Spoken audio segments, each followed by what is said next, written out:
देखो बच्चों, आज हम पढ़ने वाले हैं ग्रुपिंग ऑफ कैपेसिटर, जिनको हम कंडेंसर भी कहते हैं, जो चार्ज को कंडेंस करके रखते हैं। ठीक है, तो इसमें दो पार्ट्स आते हैं। पहला होता है सीरीज में और एक होता है पैरेलल में। तो आज सीरीज पढ़ते हैं, अगली वीडियो में पैरेलल पढ़ेंगे। अच्छा, सीरीज का मतलब क्या होता है? मान लेते हैं कि सभी एक से ज्यादा कंडक्टर या कैपेसिटर एक ही वायर के साथ कनेक्टेड है। ठीक है, तो इनको जो कनेक्ट कर रहा है वो एक ही वायर कनेक्ट कर रहा है, इसलिए ये सब सीरीज में है। ठीक है, मान लेते हैं फर्स्ट कंडक्टर को हमने एक पॉजिटिव टर्मिनल से कनेक्ट किया है, बैटरी के कनेक्ट से। ठीक है, अब क्या होगा कि इस पॉजिटिव की वजह से यहाँ पे पॉजिटिव चार्ज जनरेट हो जाएगा, उसके रेस्पेक्ट में इधर नेगेटिव चार्ज इंड्यूस हो जाएगा और इसके दूसरी साइड पॉजिटिव चार्ज इंड्यूस हो जाएगा। पर क्योंकि जब हम वायर से कनेक्ट करते हैं दो मेटल या दो कंडक्टर को, तो क्या होता है, चार्ज फ्लो हो जाता है।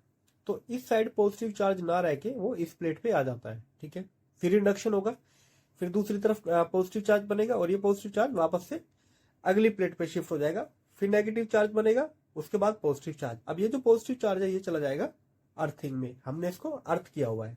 ठीक है, दूसरा, हमने जिस पोटेंशियल से इनको कनेक्ट किया है, जिस पोटेंशियल डिफरेंस से कनेक्ट किया है, वो है कैपिटल वी।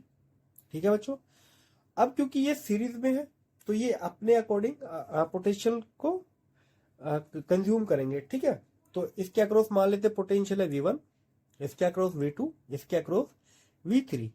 क्योंकि देखो बच्चों, हो सकता है ये जो कैपेसिटर है, यानी कैपेसिटी क्या है, अलग अलग है, तो अपनी कैपेसिटी के अकॉर्डिंग ये क्या करेंगे, पोटेंशियल डिफरेंस इनके अक्रॉस ड्रॉप होगा। ठीक है, मान लेते हैं इसकी कैपेसिटी C1 है, इसकी C2 है और इसकी C3 है। तो जितनी इनकी कैपेसिटी होगी उस हिसाब से ये इनके अक्रॉस पोटेंशियल ड्रॉप होगा। तो अब हमें बताना है इसका ओवरऑल जो कैपेसिटेंस होगा वो कितना होगा, कैसे इनको, इसका कंबाइंड इफेक्ट कितना होगा। ठीक है, इसके लिए हम शुरू करते हैं वी। जो यहाँ पे पोटेंशियल ड्रॉप हुआ है तीनों के अक्रॉस, वो सम होगा इन तीनों के। तो वी जो है वो होगा V1 plus V2 plus V3। अब देखो बच्चों, हमने फॉर्मूला पढ़ा था और फॉर्मूला क्या था हमारा, चार्ज इक्वल टू होता है CV। ये हमारा सबसे बेसिक फॉर्मूला था। अगर मैं ऐसे V की वैल्यू कैलकुलेट करूं तो क्या आएगा, Q डिवाइड बाय C। अच्छा, दूसरी बात, यहाँ पे चार्ज क्या है, हर जगह सेम, हर एक कैपेसिटर में सेम चार्ज होगा, क्योंकि एक वायर है तो एक ही चार्ज एक वायर में होता है, डबल डबल अलग अलग नहीं होता है। ठीक है, तो चार्ज सब में सेम होगा और सिर्फ अलग क्या होगा, इनका पोटेंशियल और कैपेसिटी। तो इसकी जगह हम क्या लिख सकते हैं, चार्ज डिवाइड बाय, इसको सी टोटल लिख लेते हैं या सी सीरीज। टोटल चार्ज हमने क्यू दिया और इनका टोटल जो कॉम्बिनेशन है वो सीरीज का CS मैंने मान लिया है। इसको क्या लिखेंगे, Q divide by C1, Q divide by C2, Q divide by C3। ऊपर से सारे Q कट जाएंगे तो जो इनका कंबाइंड इफेक्ट आएगा वो आएगा 1 bye C1, 1 bye C2 plus 1 bye C3।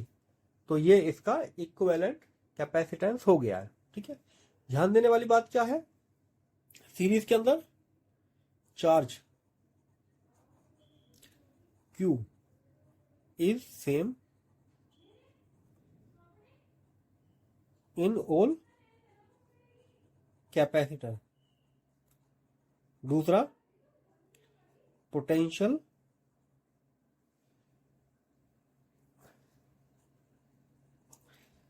Is different. ठीक है बच्चों, तो चार्ज सेम होगा हर एक कैपेसिटर पे, पर पोटेंशियल जो है वो उनकी कैपेसिटी के अकॉर्डिंग ड्रॉप होगा, क्योंकि हमको पता है कैपेसिटी और पोटेंशियल का इनवर्स रिलेशन होता है। ठीक है बच्चों, अगर चार्ज सेम है तो इनका इनवर्स रिलेशन होगा, जिसकी कैपेसिटी ज्यादा होगी उसका पोटेंशियल उसके अक्रॉस कम होगा। ठीक है, तो ये हो गया हमारा expression of capacitor in series. हम पैरेलल के लिए मिलते हैं अगली वीडियो में। अगर आपका कोई डाउट वगैरह हो तो कमेंट सेक्शन में लिख के आप पूछ सकते हैं। ठीक है बच्चों, चलो मिलते हैं अगली वीडियो में।